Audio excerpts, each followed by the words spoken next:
नमस्ते दोस्तों, मैं योगेश माने आप सबका इग्नाइट एकेडमी में स्वागत करता हूं। दोस्तों, एनटीए की तरफ से, नेशनल टेस्टिंग एजेंसी की तरफ से जो मेंस का एग्जाम परसों को होने वाला है, उसके बारे में कुछ डिटेल्स हमें दिए हैं। और ये एजेंसी ही ऐसे काम कर रही है ना कि बिल्कुल मतलब उनका पूरा सब कुछ टाइम पे चल रहा है। रिजल्ट कब दिया तो इंस्टॉलमेशन कुछ ब्रांच के लिए पहले बाकी के लोगों का आया, फिर मैकेनिकल और मेटलर्जी वालों का आया, फिर उनका इंस्टॉलमेंट में रिजल्ट आ गया, राइट। तो मतलब जितना ज्यादा हमें सता सकते हैं उतना सब कुछ उन्होंने सताने का काम किया। और कल उन्होंने हमें एग्जाम का पैटर्न बताया कि किस तरह से हमारा एग्जाम होगा, राइट। कुछ लोगों का तो मुझे ऐसे मैसेज आया कि सर अभी भी, इस बार भी, पहले उन्होंने कुछ और सिटी बता दी थी, अब मेरे एडमिट कार्ड पे कुछ और आ गई। क्लियर? बताओ यार, मतलब हद हो गई सब चीजों की। करे क्या? अब तो कुछ हो तो नहीं सकता, जो है उसी को हम अच्छे से थोड़ा सा अपना 100% देखे आ जाए। अब देखो, जो उन्होंने पैटर्न दिया है, मैं मेरे एक्सपीरियंस के हिसाब से मुझे लगता है कि पैटर्न अच्छा है, राइट। कैसे अच्छा है? पहले से मुझे लगता है, मैं अपने एक्सपीरियंस से बता रहा हूं, मेरा डिस्क्रिप्टिव का अच्छा खासा एक्सपीरियंस है। ओके, 4 बार इंजीनियरिंग सर्विसेज का डिस्क्रिप्टिव लिखा, उसमें से मैंने 2 बार क्लियर भी किया है। क्लियर? तो मुझे लगता है मेरे हिसाब से this pattern is really a good pattern. Clear? Compulsory question है, राइट। कंपलसरी क्वेश्चन है तो कभी अच्छा भी होता है, कभी बुरा भी होता है, राइट। अच्छा कब? कि जब चलो ज्यादा सोचने का ये नहीं मिलता है, राइट, जो है वो करना ही है। क्लियर? एक चीज। दूसरी चीज बुरा क्या कि भाई हमें वो क्वेश्चन नहीं आते हो तो देखो, 100% पूरा 300 मार्क का पेपर लिखना अपने आप में एक चैलेंजिंग है। जो आता है वो बहुत ही बेहतरीन तरीके से अच्छे से लिखो। कुछ पेपर 1 में, राइट, मतलब जो मेंस का पेपर 1 है उसमें कुछ मार्क कवर हो सकते हैं, कुछ इंटरव्यू में भी कवर हो सकते हैं। डिस्क्रिप्टिव में अपना 100% दे के आओ, सब कुछ सही होगा। पहले मैं आपको पैटर्न समझा देता हूं। क्लियर? आपको पैटर्न पेपर 1 का तो पता ही है। चलिए, ये देखिए पेपर 1 का पैटर्न, वो टाइम पे जाना वगैरह वो सब कुछ कर लो अच्छे से। क्लियर? उन्होंने यहां दे रखा है 1 से 20 क्वेश्चंस, कितने टोटल? 20 क्वेश्चंस। क्लियर? किसके?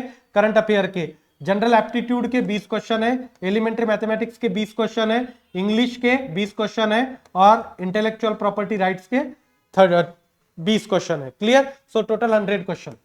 ये 100 मार्क्स के लिए 100 क्वेश्चन। क्लियर? आगे अब देखो यहां 1 to 25, क्वेश्चन नंबर 1 से लेकर 25 तक, क्वेश्चन नंबर 1 से लेकर 25 तक आपका हर क्वेश्चन 25 क्वेश्चन 4 मार्क के, मतलब टोटल 100 मार्क का ये पेपर हो गया। हो सकता है क्वेश्चन नंबर 1 2 3 4 ऐसे दे दे आपको। ओके, तो ये 100 मार्क का हुआ। मेरी एडवाइस है आपको, ओके, आप अपने हिसाब से देखिए। क्लियर? आप किस चीज को बिल्कुल पसंद करते हो या जो आपके लिए बेस्ट है उसको फॉलो करिए, कोई दिक्कत नहीं है। मगर आप मेरी खुद की एडवाइस चाहते हो तो मुझे लगता है इन 25 क्वेश्चन को लास्ट में रखा जाए सॉल्व करने के लिए। क्लियर? क्योंकि क्या होता है, अब इसमें एक और पॉसिबिलिटी है। अभी तक पेपर ज्यादा न्यूमेरिकल ओरिएंटेड आया था इंजीनियरिंग के जो स्ट्रीम है उनके लिए, राइट। अब 4-4 मार्क का एक सवाल है तो थ्योरी ज्यादा पूछने की भी इनमें, इन 25 क्वेश्चन में ज्यादा थ्योरी भी हो सकती है, छोटे छोटे न्यूमेरिकल भी हो सकते हैं। क्लियर? और थ्योरी भी अच्छी खासी हो सकती है, बिल्कुल। क्लियर? इनको थोड़ा सा पीछे रखिए। क्यों पीछे रखो? देखो आगे फिर उन्होंने क्या बोला है, 26 से लेकर 33 तक 8 क्वेश्चन है, ईच क्वेश्चन कैरीज 25 मार्क, तो ये बनेगा आपका 200 मार्क का। तो ये टोटल बनेगा आपका 300 मार्क का। इससे होगा क्या? देखो, एक आधा 25 मार्क का समझ लीजिए, इसमें भी ऐसे हो सकता है जैसे कि 26 से हुआ। 26 क्वेश्चन नंबर 26 में ए और बी भी हो सकता है, राइट। ये 10 मार्क के लिए और ये 15 मार्क के लिए, ऐसे भी हो सकता है। मेरे हिसाब से मुझे लगता है पहला क्वेश्चन जो उठाओगे आप वो सिंपल वाला उठाइए। 4 मार्क के क्वेश्चन में टाइम चला जाता है और मार्क उतना कवर नहीं हो पाता, राइट। ये फैक्ट है, आपको महसूस होगा कि ये 25 क्वेश्चन साला यही 1.5 घंटा लेके गए और बचे हुए 200 मार्क के लिए 1.5 घंटा ही है। क्लियर है? तो आपको ये सिंपल समझ के चलना है कि 120 मिनट्स में 120 मिनट्स आप मार्क के हिसाब से जाइए, राइट। इस 25 को 1 घंटा ही समझ के चलिए आप। हर 2 मिनट में 2 मिनट में क्वेश्चन लिखना है तो मुश्किल हो जाता है ना। क्लियर? वो हो नहीं पाता। मगर मार्क आप पहले इन 25 को साइड लगाओगे तो पता चला 2 घंटे 1.5 घंटा इसी में चला गया, 1.5 घंटे से तो ऊपर ही जाएगा। पहले इन 25 को साइड लाइन लगाओगे तो कोशिश करो कि जो आगे के 26 से लेकर कहां तक 33 तक जो क्वेश्चन है 25-25 मार्क के, समझ लीजिए कि 30 30 में एक ही क्वेश्चन 25 मार्क के लिए पूछा गया, कोई न्यूमेरिकल है और आपको न्यूमेरिकल आता है, उसको निपटा दीजिए, हो सकता है 15 मिनट में आपका 25 मार्क का न्यूमेरिकल आराम से हो जाए। और ऐसे ही कर करके आप पूरे क्वेश्चन वो सॉल्व कर पाए, क्लियर, तो अच्छी ही बात है। फिर बाद में एक बार स्पीड बढ़ गया तो फिर फटाफट फटाफट इन 25 को भी आप साइडलाइन कर सकते हो, क्लियर। तो इसके बारे में जरूर सोचिए, किस बारे में, कि आपको 36 से आगे वाले क्वेश्चंस पहले सॉल्व करने हैं, क्लियर। मुझे लगता है कि ये करना चाहिए क्योंकि ज्यादा मार्क की बात है, क्लियर। यहां कितना भी सही हुआ, एक आधी थ्योरी ली तो हो सकता है एग्जामिनर सोचे कि यार सब कुछ मार्क क्यों दे दूं। इधर न्यूमेरिकल आपने फटाफट सॉल्व कर लिए तो न्यूमेरिकल के मार्क भी आपने अच्छे खासे बटोर लिए, एक बार 200 मार्क का वो पेपर आपका 2 घंटे में भी कंप्लीट हुआ। तो फिर इन बिट्स को आप 2-2, 3-3 मिनट में भी उठा सकते हो। कुछ क्वेश्चन रह भी जाए, हो गए भी नहीं सॉल्व, उतना समय भी ना मिले, हो सकता है पेपर बहुत इजी आ गया तो पूरा ही हो जाए, टफ आ गया तो कुछ क्वेश्चन भी छूट जाए, क्लियर। मगर उन 25 में ऐसे ही क्वेश्चन पहले उठाइए जो आपको आते हो, जो आते ही नहीं उनके चक्कर में यहां पढ़ना ही नहीं है, ओके। और थ्योरी में डीडीएलजे की स्टोरी नहीं लिखनी है, ओके। अब सलार आया, सलार की स्टोरी नहीं लिखनी है, क्लियर। किसी मूवी की स्टोरी नहीं लिखनी है, क्वेश्चन आता हो तो अच्छे लिखिए। हो सकता है उस क्वेश्चन के बारे में आपको 10 लाइन ही पता हो, 10 ही लाइन लिखिए। अब सवाल यह बनता है कि 4 मार्क के लिए कितना लिखना चाहिए। मेरे हिसाब से टाइम को देख के आपको 1 पेजेस ही लिखना चाहिए, मैं अपने हिसाब से बता रहा हूं, तभी जाके पेपर कवर होगा आपका, क्लियर। हो सकता है 4 से इसमें आपको 3 ही मार्क दे दे, आपने 2 पन्ने लिखे और 2 पन्ने के बाद आपको 4 क्वेश्चन 4 मार्क मिले, राइट। मगर वो 2 पन्ने लिखने के चक्कर में आपका एक क्वेश्चन ही छूट गया तो वो चारों तो चले गए ना मार्क।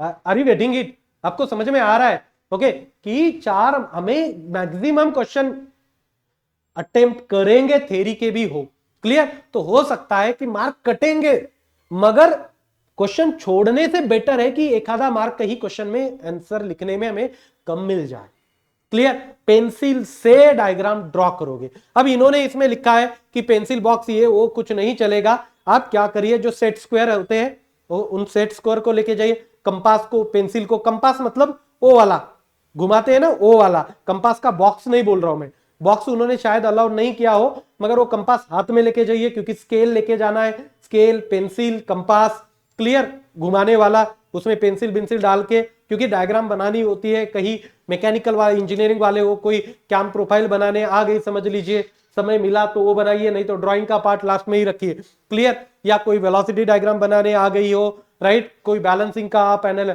ग्राफिकल से सॉल्व कर रहे हो तो आपको वो चाहिए, तो सब कुछ साथ में रखिए, जितना अलाउ किया उतना लेके जाइए, जरूरत पड़ी तो फिर आप उनको बोल सकते हो ना कि भाई मैं लेके आऊं क्या बैग के अंदर का, राइट। तो वो आपके पास सभी चीजें रख दीजिए, ओके।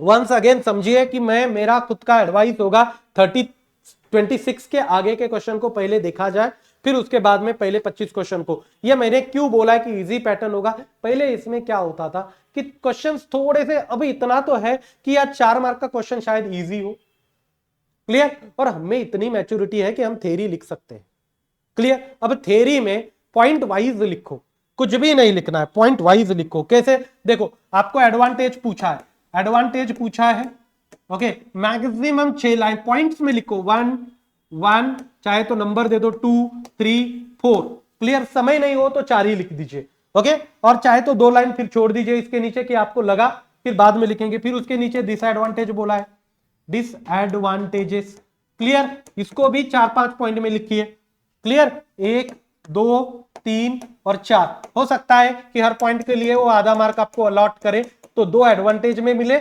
2 डिसएडवांटेज में मिले, पॉइंट वाइज लिखिए, बिल्कुल।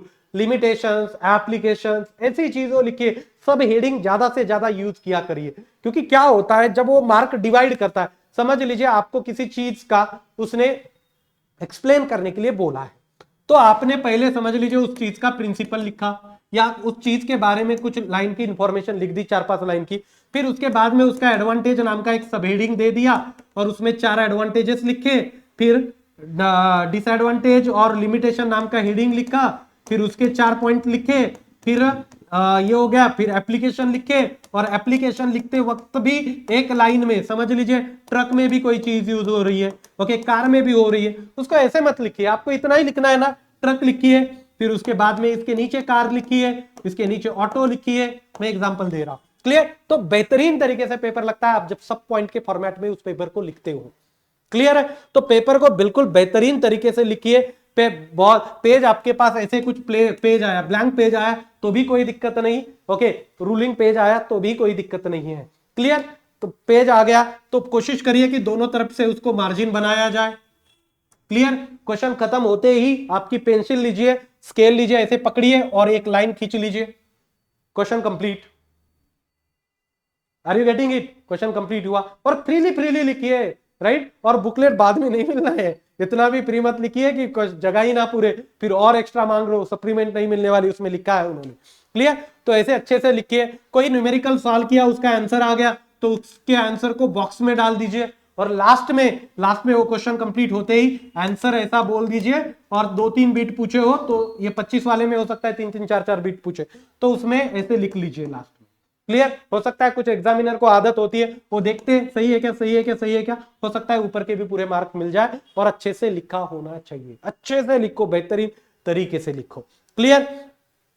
कोई टेंशन मत लो, जितना माइंड फ्रेश रखोगे, एक आधा क्वेश्चन नहीं आ रहा हो, एक आधी थ्योरी भी नहीं आ रही हो, तो लास्ट में जैसे जैसे गाड़ी हमारी इंजन हॉट हो जाता है ना, वो चीजें याद आने लगती है, आपको चिंता करने की जरूरत नहीं है, क्लियर। अपने आप पे भरोसा रखना सबसे बड़ी इंपॉर्टेंट चीज है, क्लियर। लास्ट के मिनट में समझ लीजिए 180 मिनट का पेपर है आपका, 179 मिनट पे भी आपको होप्स नहीं छोड़ने हैं, बस लास्ट तक बोलना है कि 3 घंटे बना रहूंगा तो मेरा होना है, मेरा होना है। अपने आप को बूस्ट रखो, 100% होगा, अपने आप पे भरोसा रखो, क्लियर। अब मैंने वो चीज नहीं दिखाई, ओनली 33,000 के आसपास स्टूडेंट गए थे पेपर देने के लिए आउट ऑफ 89,000, बाकी तो वही डर गए थे, राइट। ये भी देने आ जाते ना बीच वाले, उनका भी प्री निकल जाता। कट ऑफ कितना नीचे आया हुआ है, किसी ने एक्सपेक्ट नहीं किया था इतना नीचे। मैं भी शर्मा रहा था कि मैंने क्या ज्यादा दे दिया क्या, राइट। देते वक्त भी शर्मा रहा था, मगर मैं ये नहीं चाहता था कि बाद में आप लोग बोल दो कि सर आपने तो एडमिशन लेने के लिए कट ऑफ हमें कम दे दिया है कि बच्चे एडमिशन ले ले, ऐसे कुछ नहीं। मुझे जो लगा, ओके, बच्चों से जो फीडबैक आया, एक्सपेक्टेड ये नहीं था कि इतने कम लोग होंगे, 33,000। मैंने बोला कि 50% होंगे, राइट, मगर उससे भी कम थे, 40% के आसपास ही लोग बैठे हुए थे एग्जाम, क्लियर। तो गिव योर 100%, बिंदास्त रहिए, टेंशन मत लीजिए। अब फिलहाल रिवाइज जितना कंटेंट कर सकते हो उतना करिए, लास्ट मिनट तक भी पढ़ सकते हो। हम इंजीनियर लोग हैं, राइट, साइंस के लोग हैं, तो हम लास्ट तक भी पढ़ने के ऊपर भरोसा रखते हैं। अब इन्होंने बोला क्या है कि कंप्यूटर के स्क्रीन के ऊपर क्वेश्चन दिखेगा, क्लियर। क्वेश्चन पेपर मिलेगा क्या, स्क्रीन के ऊपर दिखेगा, ये उन्होंने मेंशन किया है, देखिए यहां कहीं है, okay. The paper is design to access the descriptive skill, okay. The question will be shown on computer screen, मन से नहीं बोल रहा हूं मैं, यहां लिखा हुआ है उन्होंने, clear. The question paper will be shown on the computer screen and candidate will write their answer using the ballpoint pen in the answer sheet provided to them, clear है। और ये आपको बोला है कि उन्होंने ये बताया कि आपको कुछ भी चीजें साथ में नहीं रखनी है, मगर ड्राइंग्स वगैरह बनाने के लिए कुछ चीजें चाहिए होती है, उन्होंने नहीं अलाउ किया तो वहां बैग में रखिए। कैलकुलेटर साथ में रखिए, एक आधा एक्स्ट्रा हो कैलकुलेटर तो वो भी रख दीजिए बैग में, कभी काम आए तो। Calculator is allowed, non programmable, clear. Calculator आपके लिए अलाउड है। यहां रुकता हूं। Thank you so much guys for listening me, thank you so much.